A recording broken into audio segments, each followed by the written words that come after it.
get boom, boom, boom. Gotta get boom, boom, boom. Gotta get.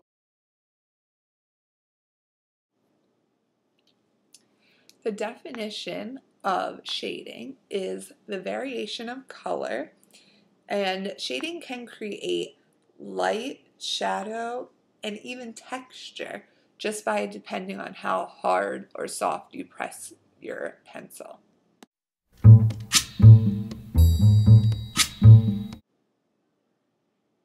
One artist that uses shading is named J.D. Hilberry.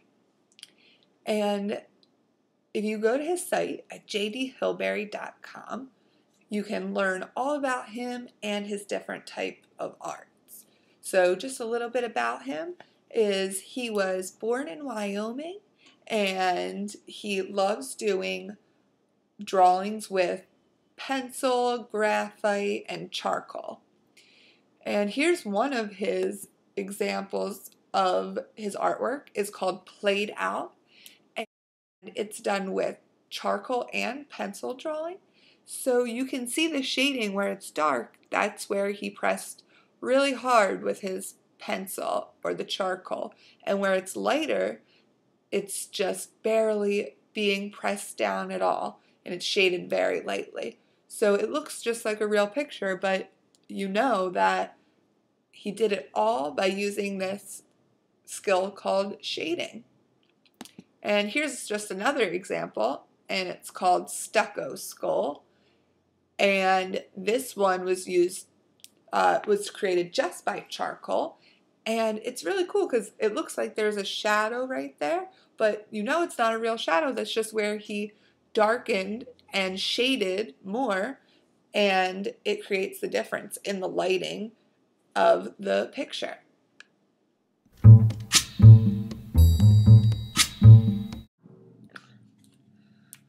Okay, today we are going to be drawing, and when we're drawing, something we have to think about is shading.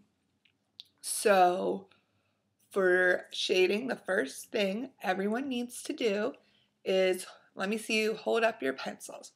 Now we're second graders, so I should be able to see everyone holding their pencils correctly. Okay. Now the first thing we need to know about shading when we're shading something is that you have to do a small spot. Because if I try to do this whole big spot, I barely get any color on the paper. So I'm going to make a box so you can see right here. And when you're shading, you need to think about how hard you press. If I press really hard, I get a dark color. But if I barely press at all, you can barely see anything. And the third thing we have to think about is going back and forth and close together. So you saw me go back and forth, back and forth, back and forth. And I'm going over it a bunch of times in that small little spot, and it's getting darker. But if I only go up and down, it's colored only in one spot. So I also need to go across this way. And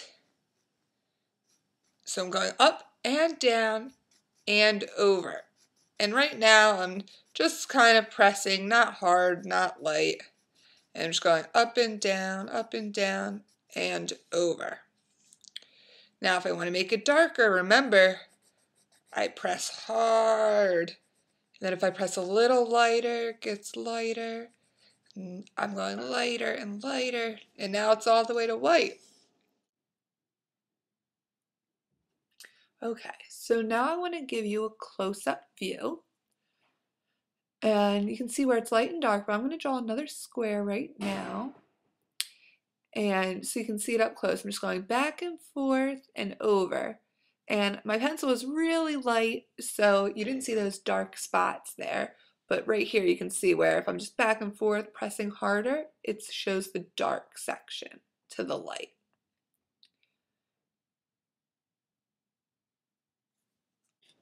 All right, so that pretty much wraps it up. remember that when you want your picture to be darker, you got to press harder. If you want it lighter, light strokes. Move up, down, and over all at the same time. And keep your movements small and close together. Now it's your turn to practice on your own. So good luck.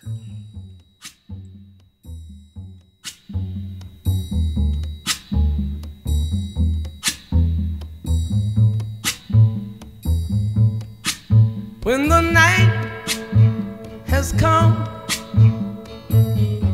and the land is dark,